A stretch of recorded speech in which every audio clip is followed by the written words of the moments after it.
खासा जी,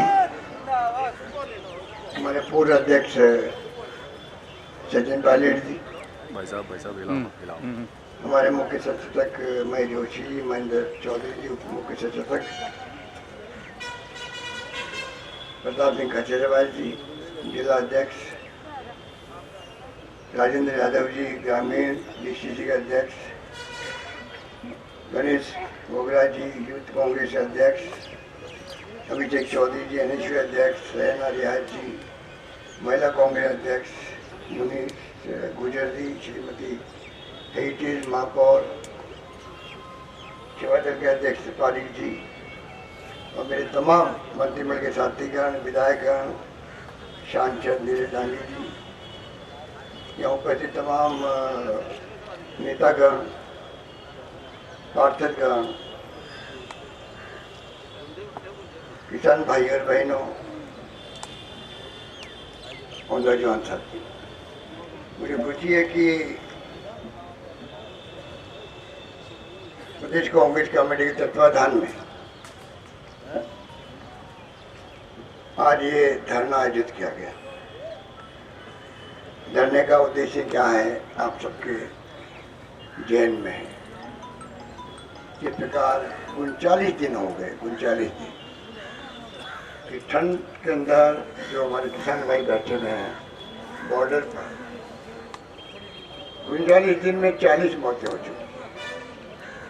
आप सोच सकते हैं क्या बीत रही होगी उनके ऊपर, उनके परिवार पर। उनके बेटे पोते कई तो सेना में होंगे जो बॉर्डर पे होंगे, और ये संवेदनहीनता का और उसकी पराकाष्ठा है। इस सरकार को बार बार बुलाती है, बात करती है, टाइम पास करती है। इनको लगता है किसान थक जाएंगे और ये इशू खत्म हो जाएगा। सवाल है पूरे देश के किसानों की तकदीर के फैसले करने का। उनको गलतफहमी है खाली पंजाब और हरियाणा के किसान है वो। उनके साथ में एकजुटता प्रकट करने के लिए देश के 6.5 लाख गाँव में लोग बैठे हुए हैं। राजस्थान के 42,000 गाँव में लोग बैठे हुए हैं जो जिनकी भावना उनके साथ में। और वक्त आएगा तो मैं समझता हूँ कि मोदी जी की और अमित शाह जी की गलतफहमी निकल जाएगी। किसान चल पड़ा तमिलनाडु से भी और आंध्र से भी, महाराष्ट्र से भी, राजस्थान से भी लेने के देने पड़ जाएंगे। किसान बहुत समझदार है। 39 दिन के बावजूद भी शांति, सद्भाव, भाईचारे के साथ में आंदोलन कर रहा है। लंगर लग रहे हैं वहीं पर, सब व्यवस्था वहीं हो रही है, गांव बच गए हैं, पर कोई तरह का आक्रोश नहीं, तनाव नहीं। इससे बड़ा संदेश किसान क्या दे सकता है सरकार को? नाकारा है, निकम्मी है, संवेदनहीन है, ये फासिस्टी लोग हैं। हम जो बार बार कहते हैं कि इनका लोकतंत्र में यकीन नहीं है, और इसीलिए एक झटके में नोटबंदी कर दी। रात को 8 बजे प्रधानमंत्री जी बोलते हैं कि भाई और बहनों 4 घंटे के बाद में आपके 500 के 1000 नोट के रद्द हो जाएंगे। ऐसे फैसले होते हैं। कितनी लाइनें लगे बैंकों के सामने, 135 लोग मारे गए, तो पूछने वाला नहीं होता। जीएसटी लाए रात को 12 बजे पार्लियामेंट के अंदर, तमाशा किया गया जैसे नई आज़ादी मिल रही है। और जीएसटी में आज देखो राज्यों को पैसा नहीं दे पा रहे, कोरोना आ गया। इनके हर फैसले बिना कोई सोच समझ के, बिना विपक्ष से बात किए।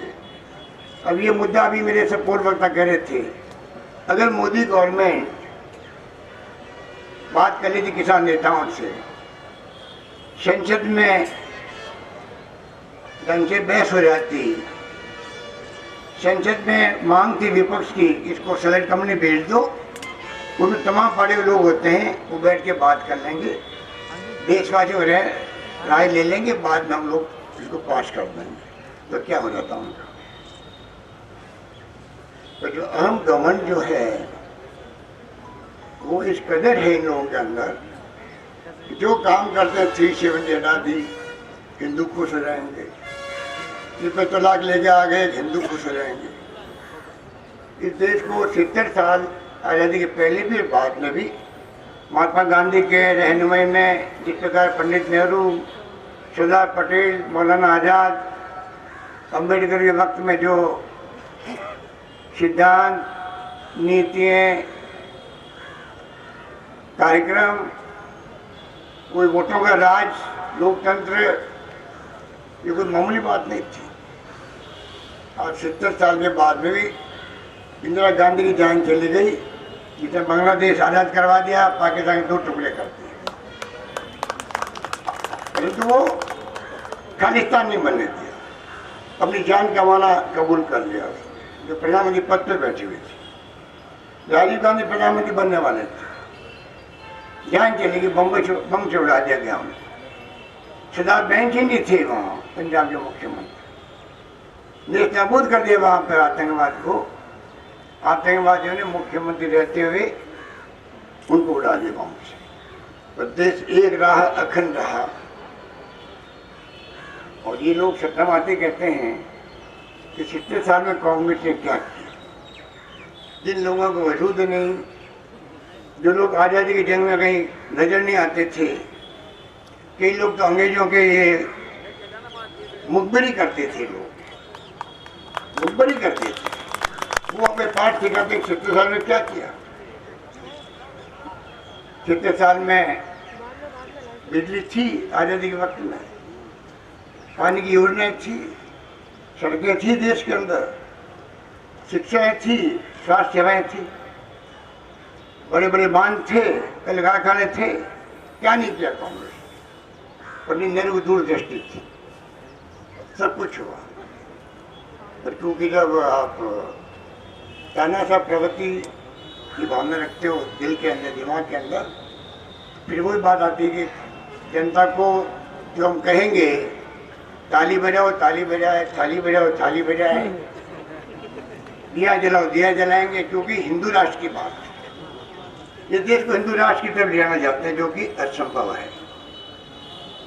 ये मुस्लिम, हिंदू, सिख, ईसाई उसकी बात करते हैं, जबकि हमारा मानना है कि जो गुलदस्ता होता है बगीचे के अंदर, तो तभी सुंदर होता है, तब अलग अलग कलर के रंग होते हैं।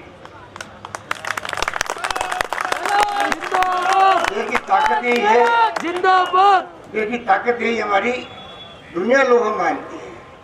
आज मोदी जी का सम्मान इंग्लैंड में, अमेरिका में, फ्रांस में, जर्मनी में, जापान में हुआ, इसलिए हुआ ये प्रधानमंत्री उस हिंदुस्तानी गुलदस्ते का प्रधानमंत्री है। इसलिए नहीं हुआ था। आप हिंदू राष्ट्र की कल्पना करो, उसके लिए लोग सवार आएंगे और दुनिया के मुल्क तारीफ करेंगे आप। पर ये लोग बहुत फासिस्टी है। मैं आपको ईमानदारी से कहना चाहता हूँ, ये देश को बर्बाद कर रहे हैं। मैं कोई राजनीतिक बात नहीं कर रहा, ये देश को बर्बाद कर रहे हैं। ये देश को बांटते हैं हिंदू मुसलमानों के अंदर। आने वाले वक्त में पता नहीं क्या होगा, कोई नहीं कह सकता। क्यों पूछो, कश्मीर के अंदर आतंकवाद 40 साल चल रहा है। हिंदुस्तान का एक भी मुसलमान, हिंदुस्तान का, कश्मीर को छोड़कर, क्या 40 साल में एक भी हिंदुस्तान का मुसलमान कश्मीर में पकड़ा गया क्या आतंकवादी के रूप में? पाकिस्तान के आगे होंगे आतंकवादी, कश्मीर के खुद के हो गए होंगे, अफगानिस्तान के हो गए होंगे, ईरान इराक के हो गए होंगे, हिंदुस्तान में कौन सा मुसलमान पकड़ा गया था? फिर भी आप उनकी अग्नि परीक्षा ले रहे हो, उनको पराया बना रहे हो। अभी तो हिंदू और मुस्लिम में राष्ट्र बटा हुआ है, देश और समाज। ये तो मेरी बातें लोगों को अच्छी भी नहीं लगेगी। और आने वाली पीढ़ियों में इतना ये है कि गुलदस्ते को बना के चलें, आगे बढ़ाएं, और इनकी नीति ठीक नहीं है। आप बताइए, बम्बई के अंदर महाराष्ट्र में चुनाव हुए, इनकी मेजोरिटी नहीं आई, शिवसेना अलग हो गई। तोड़ फोड़ करके रात को कैबिनेट पे बुला ली, राष्ट्रीय शासन समाप्त। सुबह 5 बजे बुलाया गया राष्ट्रपति को, उठाया गया नींद से, दस्तखत करवाए गए और 7 बजे शपथ हो गई मुख्यमंत्री, सुबह 7 बजे मुख्य। और प्रधानमंत्री जी ने 7:30 बजे ट्वीट कर दिया, बधाई हो, भारत सरकार बन गई कांग्रेस, वो बीजेपी के बन गए। वो हमारे साथी, क्या नाम उनका, महाराष्ट्र के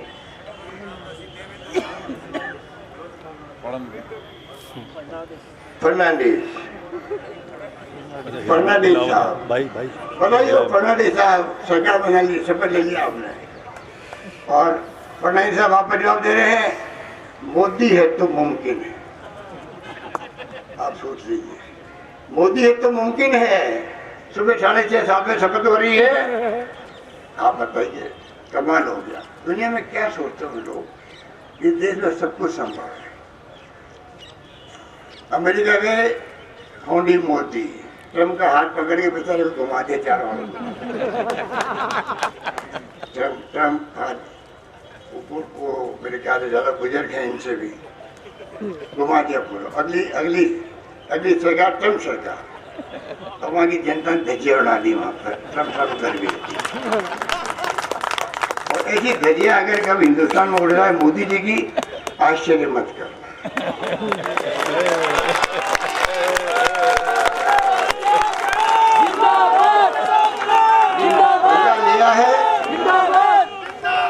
लिया है इस बार किसानों से लिया, किसानों से। इसमें राजनीति नहीं है, ये खालिस्तानी नहीं है, ये सांप्रदायिक नहीं है, इनको कोई भड़का नहीं रहा है, ये समझदार लोग हैं। उनको आप क्या क्या कह रहे हो? ऐसी भाषा बोल के दंगे भड़का दिया हम दिल्ली के अंदर के लोग मर गए बेचारे। तो मैं कहना चाहूँगा, हालात बड़े गंभीर हैं, आपको हमको सोचना पड़ेगा। ऐसे लोग आगे हैं जो जिनका कब्जा जुडिशरी पे भी है, जुडिशरी में प्रभाव डालते हैं लोग, कई बार सक्सेस हो जाते हैं। इनका इलेक्शन कमीशन में प्रभाव डालते हैं लोग। सीबीआई, इनकम टैक्स, ईडी तो इनके जेब के अंदर है।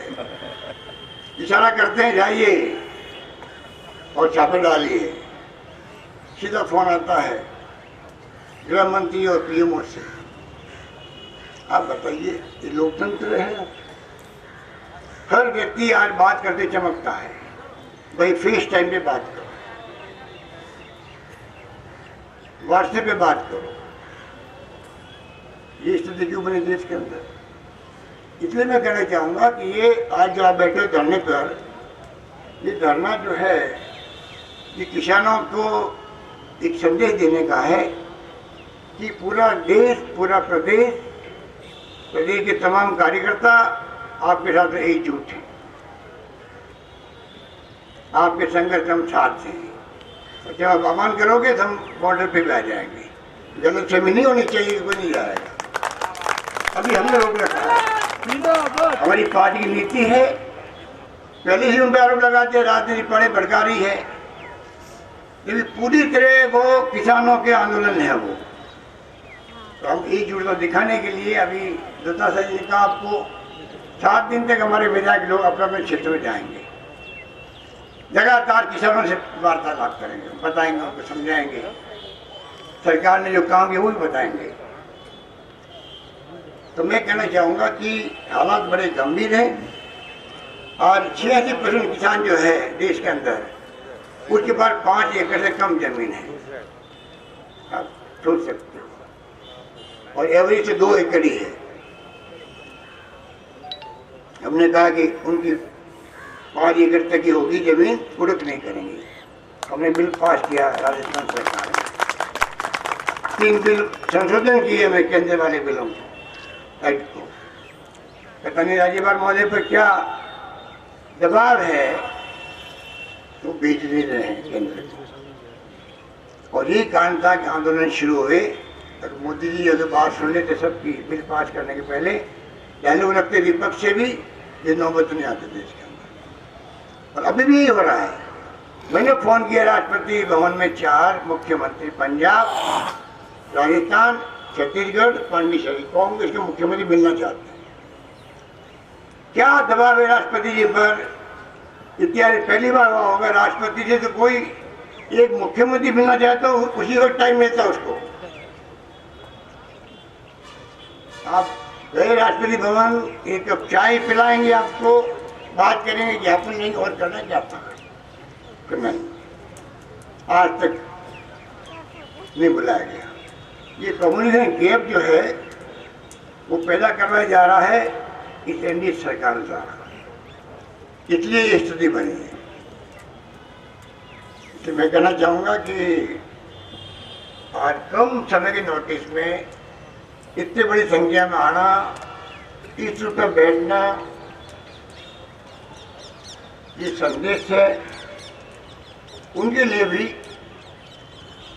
जो कहते हैं कांग्रेस है कहाँ, कांग्रेस है यहाँ, कांग्रेस दिख रही है, कांग्रेस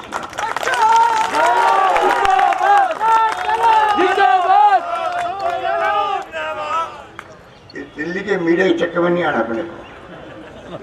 ये जो मेरे सामने मीडिया वाले ले रहे हैं, हमारे शॉट दे रहे हैं, इनके चक्कर में नहीं आना है। ये तो दबाव है मोदी जी के, इनका नाम पड़ गया है गोदी मीडिया। गोदी मीडिया, गोदी मीडिया की तरह ये एक्ट करते हैं, खबरें देते हैं, क्योंकि मोदी जी के और सरकार में पूरी मॉनिटरिंग होती है। कौन सा मीडिया क्या बता रहा है, इतने घबराए हुए हैं, हमारे छापा नहीं पड़ रहा है। इनका कसूर नहीं है, ये बेकसूर लोग हैं बेचारे, दबाव में है, क्या कर सकते हैं। तो मैं आपको कहना चाहूँगा इसके चक्कर में नहीं आना पड़ेगा। न्यूज़ सुनो, न्यूज़ सुनो और विश्लेषण करो वास्तव में सच्चाई क्या है। और हिंदुस्तान के लोग चाहे अनपढ़ हो चाहे कम पढ़े लिखे हो, अक्ल और होशियारी में उनका कोई मुकाबला दुनिया के कोई मुल्क कर ही नहीं सकता।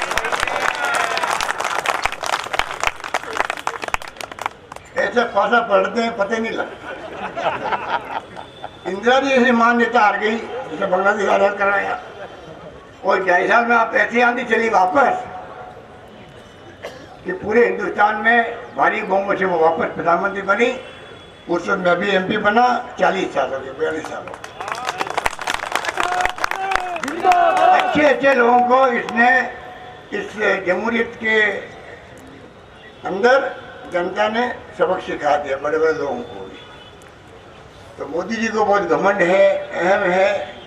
मुझे लगता है कि ये जो मैं ताली बजा रहा हूँ, थाली बजा रहा हूँ, बैंड बजा रहा हूँ, मैंने कहा कहीं ये देश की बैंड बजा देंगे लोग, इनके बच के आना पड़ेगा हम लोगों को। देश को एक रखना है, अखंड रखना हम लोगों को। हमारे उन नेताओं ने जो जान दी, कुर्बान हुए, त्याग बलिदान किए, ऐसे नहीं किया उन्होंने। हम गुलाम थे अंग्रेजों के, 250 साल गुलाम थे। कल्पना करो आप लोग, अभी तो जिंदा है कई लोग तो उस जमाने के जो आज़ादी के वक्त में संघर्ष के साथी से, फ्रीडम फाइटर बहुत कम बचे हैं। उनको मालूम है कि ये नहीं भाई 500 साल पहले की बात है, इतिहास की बात होगी, सही है गलत है, ऐसी बात नहीं थी। इसलिए मैं कहना चाहूँगा आपको कि आप बाकायदा दिमाग में रखें कि जिस रूप में राहुल गांधी ने शुरुआत करी ट्रैक्टर रैली से पंजाब के अंदर, हरियाणा में गए, आंदोलन शुरू हुआ और आज इस मुकाम पे पहुंच गए, 39 दिन हो गए। आपका आज का धरना जो है इतिहास बनाएगा। और मैं फिर कहना चाहूँगा पूरे देश के अंदर गांव में कांग्रेस मजबूत है। अगर आज भी कोई राष्ट्रीय पार्टी है पूरे देश के अंदर तो कांग्रेस पार्टी की चौकियाँ, परिवार आपको हर गांव में मिलेंगे, चाहे वो नॉर्थ ईस्ट के इलाके हों, आसाम हो, मिजोरम हो, नागालैंड हो, अरुणाचल प्रदेश हो, केरल हो, आंध्र प्रदेश हो, कोई हो, सरकार है या नहीं है, तो कांग्रेस वहां पर है। इनको पूछो, कोई जानता आप लोग वहां पर? खिलाड़ी बड़े हैं, पैसे खर्च करते हैं, इतना पैसा इन्होंने इकट्ठा कर लिया पूरे देश के अंदर, ब्लॉक में और जिले में 2-2 करोड़ रुपए की जमीनें खरीद रहे हैं, बिल्डिंगें बना रहे सब जगह एक साथ में। इनको पूरे पैसा कहाँ से आया?